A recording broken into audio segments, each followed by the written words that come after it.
पाहणार आहोत हरभरा पिकावरील मर रोगाची लक्षणे आणि त्याचे नियंत्रण। हा मर रोग फुजारियम ऑक्सीफोरम या बुरशीमुळे होतो। हा हरभरा पिकावरील मर रोग कोणत्याही अवस्थेत बळी पडून झाडं मरतात आणि झाडाचा हिरवा कलर नाहीसा होऊन पिवळसर तपकिरी रंगाचा दिसू लागतो।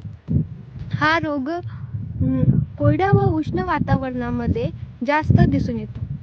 या रोगाचा जर झाडाचा उभा छेद घेतला तर जलनलिकेचा भाग तपकिरी काळसर रंगाचा दिसू लागतो। हा रोग बीजाणूजन्य आणि मातीतून उद्भवणारा रोग आहे। या रोगाचे नियंत्रण करण्यासाठी आपल्याला सर्वप्रथम रोग प्रतिकारक्षम वाणाची निवड करणे गरजेचे आहे।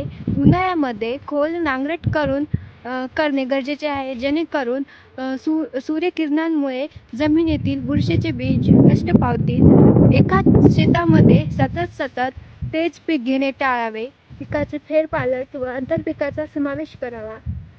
बीज प्रक्रियेमध्ये 1.5 ग्रॅम कार्बेटाझिम अधिक 1.5 ग्रॅम थायरम प्रति किलो बियाण्यात घोळावे। ट्रायकोडर्मा 10 ग्रॅम अधिक थायरम 3 ग्रॅम प्रति किलो बियाण्यास पेरणीपूर्वी लावावे।